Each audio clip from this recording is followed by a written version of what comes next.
मैं डॉक्टर विजय पेशे से मैं इंस्टेंटिविस्ट हूँ, आईसीयू स्पेशलिस्ट हूँ। दिल्ली में मैं प्रैक्टिस करता हूँ। बेसिकली मैं मध्य प्रदेश मुरैना से बिलोंग करता हूँ।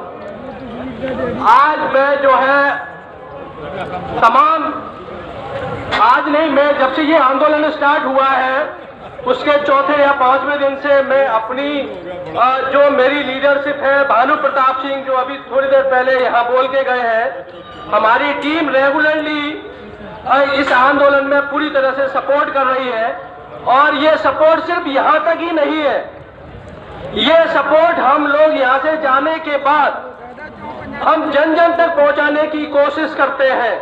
तो सबसे पहले यहाँ जो पधारे जितने भी माताएं बहनें हैं, हमारे बुजुर्ग हैं, उनको और इस देश के लिए जिन्होंने सही मायने में जो बलिदान दिया है, उनको सबसे पहले मैं नमन करता हूँ और उनसे ये उम्मीद करता हूँ कि ये जो मैसेज जो माताएं और बहनें और बच्चे, छोटे छोटे बच्चे जो देश और विदेश की जनता को दे रहे हैं कि ये आंदोलन सिर्फ एक सिख का आंदोलन और पंजाब और हरियाणा का आंदोलन नहीं है। इस आंदोलन को जो गोदी मीडिया या जिसको भांड मीडिया कहते हैं, वो मीडिया ये प्रेजेंट करने की कोशिश करता है कि ये आंदोलन सिर्फ और सिर्फ पंजाब और सिखों का आंदोलन है।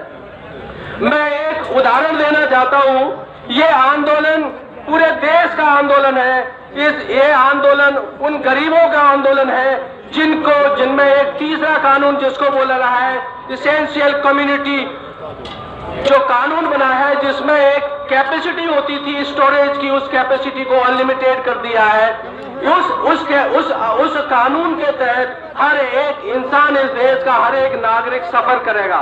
तो ये एक जनता से अपील है, तो जनता के उन तमाम लोगों से अपील है जिनको ये गलतफहमी है कि ये आंदोलन सिर्फ और सिर्फ पंजाब और सिर्फ हरियाणा का आंदोलन है। ऐसा नहीं है, क्योंकि ये मैसेज भी हमारे लोगों को जाना चाहिए। क्योंकि हम जनता के बीच में जाते हैं, जब भी हमारे पास पेशेंट आते हैं, हम लोगों के साथ डिस्कशन करते हैं कि भाई आप लोग इस आंदोलन में क्यों नहीं सपोर्ट दे रहे हैं। तो लोगों को पता नहीं होता कि भाई ऐसे हमारा को क्या लेना देना है। हम लोगों को कन्विंस करते हैं कि ये आंदोलन हर एक उस इंसान का आंदोलन है जो इस देश का नागरिक है। और मैं ये जो बात कहना चाहता हूँ, ये भी लोगों को जो गलतफहमी है, जो मोदी मीडिया, मोदी के दलाल जिनको वो किसान बोल के प्रेजेंट करते हैं कि किसानों को तो कोई प्रॉब्लम नहीं है, ये प्रॉब्लम सिर्फ और सिर्फ पंजाब और हरियाणा के लोगों को प्रॉब्लम है। और उसमें से भी सिर्फ पंजाब को प्रॉब्लम है। उसमें कहते हैं कि पंजाब के जब पहली बार वार्ता हुई या दूसरी बार जब वार्ता हुई मंत्रियों के साथ, तो 35 किसान संगठनों के 30 किसान संगठनों के लोग हेड जो थे वो पंजाब से थे और 5 किसान संगठन के हेड हरियाणा से थे। तो हरियाणा के लोगों को डूब मर जाना चाहिए। मैं उन लोगों से ये कहना चाहता हूँ कि कोई भी संगठन का एक प्रोटोकॉल होता है, एक तरीका होता है। उस तरीके में कौन आदमी इसकी लीडरशिप करेगा, इसका मतलब ये नहीं है कि बाकी जो पीछे चलने वाले लोग हैं वो लीडर नहीं है या इस आंदोलन के साथ नहीं है। तो वो लोग भी ये कान खोल के सुन ले कि जितना भी हमें तोड़ने की कोशिश करेंगे, चाहे वो खालिस्तानी बोले, चाहे वो टेररिस्ट बोले, ये इनकी आइडियोलॉजी है। इस आइडियोलॉजी से हमें टच से मस नहीं होना। और अभी तक जितने भी हमारे बुजुर्ग हैं, जो हमारे भाई हैं, जो इस आंदोलन को लीड कर रहे हैं, उस लीडरशिप ने ये बता दिया है देश और दुनिया के लोगों को कि ये आंदोलन एक ऐसा आंदोलन है, ऐसा आंदोलन अब दोबारा पैदा होने वाला नहीं है। इस आंदोलन को हमें और भी दूसरे तरीके से समझने की जरूरत है। समझना यह है कि हमें इस आंदोलन क्यों करना पड़ा, इस आंदोलन की हमें नौबत क्यों आई, हमें सीए और एनआरसी के आंदोलन की नौबत क्यों आई, हमारे कुछ बुजुर्ग, हमारे कुछ लोग जो नोटबंदी थी उसमें क्यों मारे गए, हमारे कुछ लोग दंगों में क्यों मारे जाते हैं। इनकी जो सरकार में बैठे हुए लोग हैं, उनकी आइडियोलॉजी को समझने की जरूरत है। क्योंकि तब तक हम आइडियोलॉजी को नहीं समझेंगे तब तक हम ऐसे ही आंदोलन करते रहेंगे। क्योंकि हमें इस आंदोलन की नौबत क्यों आई? क्योंकि हमने नोटबंदी को नहीं समझा, हमने सीए-एनआरसी को नहीं समझा। इन्होंने हमें बांटने की कोशिश की कि सीए-एनआरसी सिर्फ मुसलमानों का आंदोलन है। उसमें हमारे बहुत सारे सिख भाइयों ने बहुत कोशिश की, हिंदू भाइयों ने बहुत कोशिश की कि ये आंदोलन सिर्फ और सिर्फ मुसलमानों का आंदोलन नहीं है, ये आंदोलन देश के हर एक नागरिक का आंदोलन है। मैं ये इसलिए कहना चाह रहा हूं, ये आंदोलन अब इस लेवल को क्रॉस कर गया है।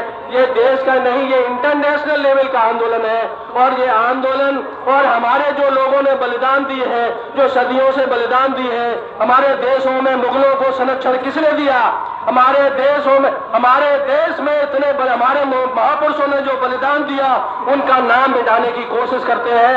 ये वो लोग हैं जो दलालों को महापुरुष बनाने की कोशिश करते हैं और सही मायने में जिन्होंने देश के लिए बलिदान दे दिया है, उनको झुटलाने की कोशिश करते हैं।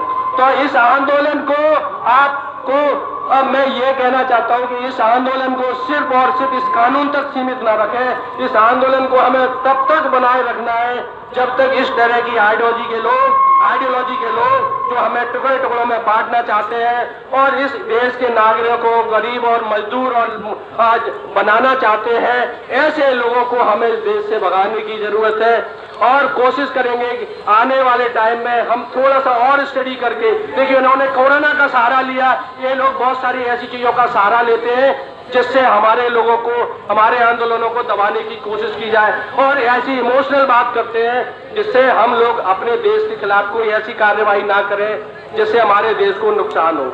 लेकिन हमें इनकी आइडियोलॉजी, इनके थॉट्स को, इनकी समझ को समझना पड़ेगा कि ये लोग जब भी कोई पॉलिसी लेके आते हैं वो इस देश के एक एक नागरिक के खिलाफ होती है और हर एक इंसान के खिलाफ होती है। तो हमें इनकी हर एक आइडियोलॉजी को नकारना है, चाहे किसी कीमत पर भी हमें नकारना है। हम जो है मध्य प्रदेश से आए हुए हैं और हमारे साथ बहुत सारे लोग मध्य प्रदेश से आए और मध्य प्रदेश में भी आंदोलन जोर शोर से चल रहा है।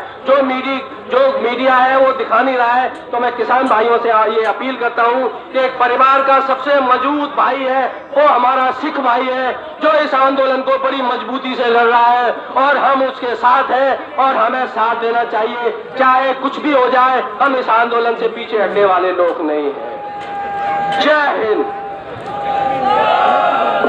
ऐसा ना डॉक्टर विजय कुमार मध्य प्रदेश से